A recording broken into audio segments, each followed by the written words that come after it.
Number का सवाल है हमारा कि एक मीनार का पाद बिंदु से एक भवन के शिखर का उन्नयन कोण 30 डिग्री उन्नयन है, यानी कि नीचे से ऊपर, और भवन के पाद बिंदु से मीनार के शिखर का उन्नयन कोण कितना है 60 है। यदि मीनार 50 मीटर ऊंची हो तो भवन की ऊंचाई ज्ञात करें। तो हमें सबसे पहले हम दे देंगे, दिया गया क्या गया कि मीनार के पाद बिंदु से एक भवन के शिखर का उन्नयन कोण कितना है 30 डिग्री। अब भवन के पाद बिंदु से मीनार के शिखर का उन्नयन कितना है 60 डिग्री है। तो आप सबसे पहले यहाँ पे देखिए मीनार की ऊंचाई कितनी है 50 मीटर, तो हमें क्या ज्ञात करना है, भवन की ऊंचाई ज्ञात करना है। तो मान लीजिए ये मेरा मीनार था, मीनार की ऊंचाई 50 मीटर दी हुई है, भवन की ऊंचाई नहीं दी गई है, तो हम इसको h मीटर मान लेंगे। इसके पाद बिंदु से इसका शिखर का उन्नयन कोण यानी कि नीचे से ऊपर कितना है 30 डिग्री है, ठीक है, मीनार के। अब भवन के पाद बिंदु से मीनार के शिखर का कोण कितना है 60 डिग्री है। तो हम मान लेंगे कि भवन की ऊंचाई कितनी है h मीटर, मीनार का भवन के बीच की दूरी यानी कि इन दोनों के बीच की दूरी भी क्या है, तो वो मेरा क्या x मीटर है।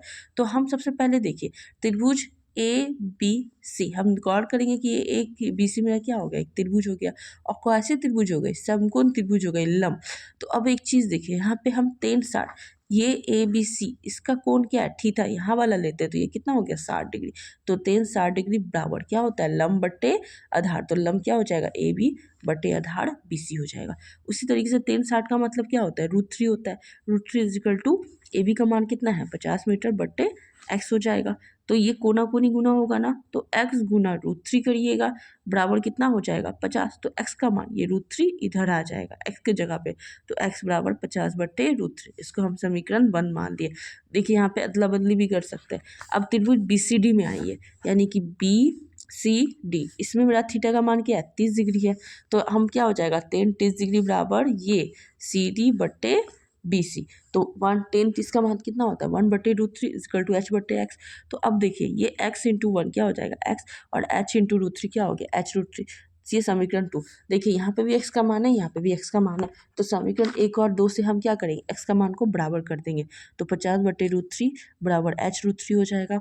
तो √3 गुना √3 कितना हो जाएगा 3h बराबर 50 गुना 1 50 हो जाएगा। तो h का मान क्या हो जाएगा 50 बट्टे 3। तो इसको जब हम डिवाइड करेंगे तो अप्रॉक्स में यानी कि लगभग में मेरे कितना आ जाएगा 16.67 मीटर, 16.67 मीटर मेरा आंसर हो जाएगा। वैसे ही हम 38 नंबर में हमें क्या ज्ञात करना है, बहुलक ज्ञात करना है। तो सबसे पहले ये आपको ऑलरेडी दिया हुआ रहेगा, वर्ग अंतराल और बारंबारता दिया हुआ रहेगा। तो अब एक चीज़ देखो, सबसे पहले हम देखेंगे कि इस बारंबारता में सबसे बड़ी संख्या कौन सी है। तो सबसे बड़ी संख्या क्या होगी 155। तो 155 के जो सामने वाला आपका वर्ग अंतराल यानी कि 95 माइनस 100, यही मेरा बहुलक वर्ग हो जाता है, ठीक है। और इसी को हम क्या बोलते हैं, यही मेरा बहुलक वर्ग हो जाता है, और इसी को हम F1 भी मानते हैं। F1 यानी कि सबसे अधिक मेरी बारंबारता, ठीक है। तो अब उसके ऊपर आप जाइएगा। अब देखिए इस F1 के फ्रीक्वेंसी के ऊपर वाली संख्या क्या है 85, और उसके बाद वाला क्या है 110। तो जो उसके ऊपर वाली संख्या होती है उसी को हम F0 मानते हैं और नीचे वाले को F2। यहाँ पे देख लीजिए सबसे पहले हमारा क्या हो गया, सबसे बड़ी बारंबारता 155 हो गया, इसका वर्ग अंतराल 95 बट 100 हो गया, 95 से 100 यही मेरा बहुलक वर्ग हो गया। बहुलक वर्ग की निम्न सीमा यानी कि जो छोटी वाली स्टार्ट कहाँ से हो रही है 95 से स्टार्ट हो रही है, तो इसको L मान लेंगे। L का मान कितनी होगी 95। वर्ग माप मतलब क्या हो गया अंतर हो जाता है वर्ग अंतराल का। तो आप किसी को भी घटाइए, देखिए सेम अंतराल हो गया, 80 में 85 गया 5, 85 में 90 गया 5, तो मेरा जो h है वो कितना आ रहा है 100 में 95 को घटाइए तो कितना आ जाएगा 5 आ जाएगा। दूसरा F1 क्या होता है बहुलक वर्ग की बारंबारता, तो सबसे बड़ी कितनी थी 155, तो इसकी बारंबारता हो गया 155। F0 बहुलक वर्ग से ठीक पहले वाले वर्ग की बारंबारता यानी कि 85 हो जाएगा, और F2 क्या हो जाएगा बहुलक वर्ग के ठीक बाद वाले वर्ग की बारंबारता, तो 110 हो जाएगा। बहुलक का सूत्र क्या हो जाता है L plus F1 minus F0 बटे 2F1 minus F0 into F2 into minus F2। अब हम यहाँ देखेंगे L का मान 95 बैठा दीजिएगा, F1 का 155 माइनस 85, F1 है तो 2 इंटू F1 का मान 155 माइनस 85 माइनस 110 गुना 5 हो जाएगा 95 प्लस 155 में 85 घटाइए कितना हो गया 70। यहाँ पे 2 गुना 55 310 हो जाएगा, माइनस माइनस क्या हो जाएगा प्लस, इन दोनों को जोड़ दीजिए 195 गुना 5। अब यहाँ पे देखेंगे 95 प्लस 70 बट्टे 310 में 195 गया तो कितना बचा 115 बचा, गुना 5, 5 से भागा लगाइए, 5 दूनी 10 5 दिया 23। अब ये दोनों आपस में भाग नहीं लग पा रहा।